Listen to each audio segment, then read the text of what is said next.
মজার মজার রান্না কার না খেতে পছন্দ। আমি তো ভীষণ পছন্দ করি, যেহেতু আমি নিজের হাতে সব কিছু রান্না করি, বাইরের কোনো কিছুই আমার তেমন পছন্দ না। হ্যালো এভরিওয়ান, আসসালামু আলাইকুম। সবাই কেমন আছেন? তো আজকে আমি দুই ধরনের রান্না করব, সেটা আপনাদের মাঝে শেয়ার করছি ছোট্ট ভিডিও আকারে। তো ধৈর্য সহকারে সবাই ভিডিওটা দেখবেন আশা করি। তো এই তো দেখেন আমি এখানে যা যা দিয়ে রান্না করব, এই যে আছে বোম্বাই মরিচ, তারপর পেঁয়াজ, টমেটো, আদা, রসুন সবই কিছু একসাথে আছে, ডিম আছে, ডাইল আছে। তো এগুলা দিয়ে হচ্ছে আমি আজকে ডিম ডাইল চচ্চড়ি করব। আর হচ্ছে এই যে দেখেন ইলিশ মাছ প্রথমে দেখছেন, ওইটা হচ্ছে আমি এই যে ধুয়ে সুন্দর করে কেটে রেখেছি। আর ইলিশ মাছগুলোতে কিন্তু অনেক সুন্দর ডিম হয়েছে, তাজা তাজা মাছ ছিল, একবারই কিন্তু ফ্রিজে রাখছি। তারপরও মনে হইতেছে কি একবারে বাজার থেকে কিনে আনছি আর কি, এরকমেরই। তো এগুলো আমি এখন দেখেন সুন্দর করে রান্না করতেছি। তো প্রথমে কিন্তু আমি সরিষার তেল দিয়ে দিছি, এরপরে হচ্ছে বেশি পরিমাণে কিন্তু পেঁয়াজ দিয়ে দিছি। আসলে কিন্তু ইলিশ মাছ পেঁয়াজ ভাজাতেই পেঁয়াজের দিলেই কিন্তু বেশি এটা ভালো লাগে। আর এখানে আমি একটু আদা রসুনও বাটা দিয়েছি হালকা পরিমাণে আর কি, বেশি দিই নাই। যার কারণে ইলিশ মাছের কিন্তু স্বাদ গন্ধ যে আবার না থাকে এটা হবে না। তো ইলিশ মাছ রান্না করলে যদি ঘরে থেকে ঘ্রাণ না আসে, চারধারে মানুষজন যদি ঘ্রাণ না পায় যে অমুকের বাসায় কী রান্না হয়েছে, সেটা তো আর হবে না। তো আমি এভাবে রান্না করি, সবাই ভাবিরা বলে যে আজকে ভাবি ইলিশ মাছ রান্না করতে আছে, আসলেও তাই অনেক মজা হয়েছিল। এই যে দেখেন এরপরে হচ্ছে আমি হলুদ মরিচ তারপরে ধনিয়ার গুঁড়ি দিয়ে দিছি একটু, এরপরে দিয়ে দিলাম একটু মৌ। এরপরে আমি ভালোভাবে এগুলো কষাবো।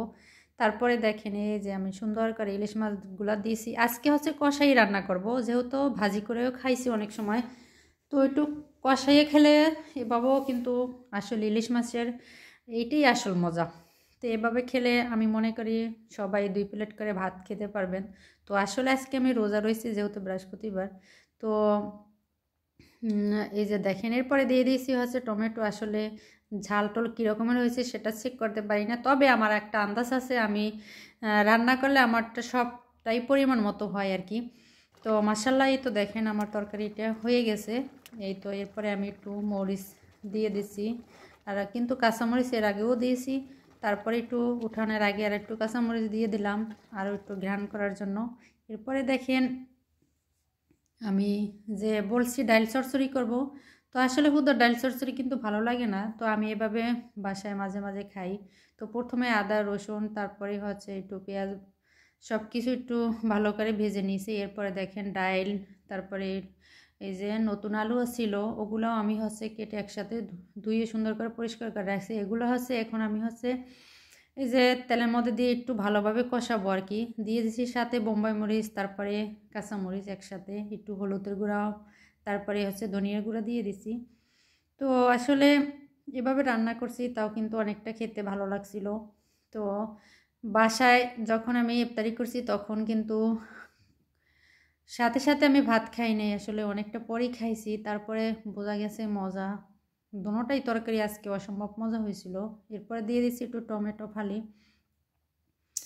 তো রান্নাবান্না করার সাথে সাথে আসলে আপনাদের মাঝে বলি আমার জন্য একটু দোয়া করবেন আপনারা সবাই, যেহেতু আমি হচ্ছে আসলে একজন সন্তানহীনা নারী।